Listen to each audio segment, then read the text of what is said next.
kalau bicara istighfar anak buat orang tuanya.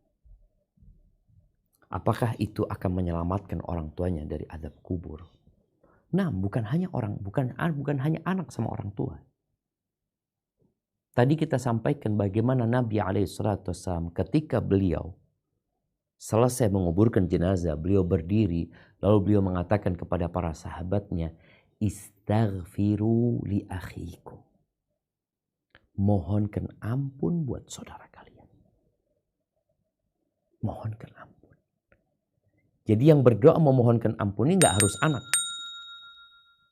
Cuma kalau selain anak biasanya hanya mendoakan sesekali. Kawan ya. Mungkin dia ingat ya Allah fulan ya. Ketika dia lagi asik mungkin minum teh. Biasanya sore hari dia minum sama kawannya. Allahumma gfirlahu warhamhu. Pokoknya seperti itu. Adapun anak. Maka anak punya cinta kepada kedua orang tuanya. Dia punya hubungan yang panjang mengingat kebaikan-kebaikan orang tuanya. Sehingga dia akan banyak mendoakan orang tuanya. Baik berdoa memohonkan ampun buat orang tuanya dengan mengatakan Allahumma gfirlahu.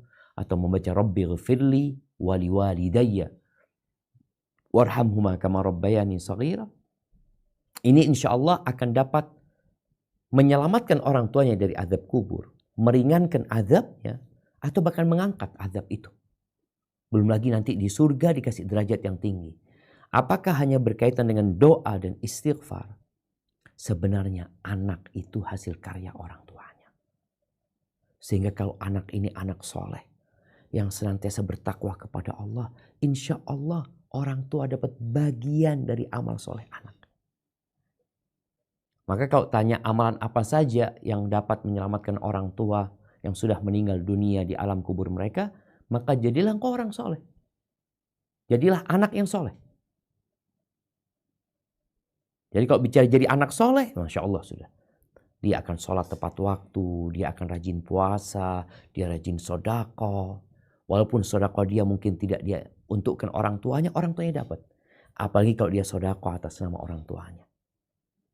Jadi seperti itu. Jadi seorang anak, kalau bicara amal apa saja, selain engkau mendoakan kedua orang tuamu, jadilah engkau anak soleh yang senantiasa melakukan ketaatan dan jalin hubungan baik dengan orang-orang yang cintai orang tuamu. Itu juga akan menjadi bentuk kebaktianmu kepada orang tua. Dan semoga akan meringankan azab di dalam kubur kalau diazab ya. Kalau tidak menambah nikmat buat kedua orang tuanya. Hadza wallahu a'lam bishawab.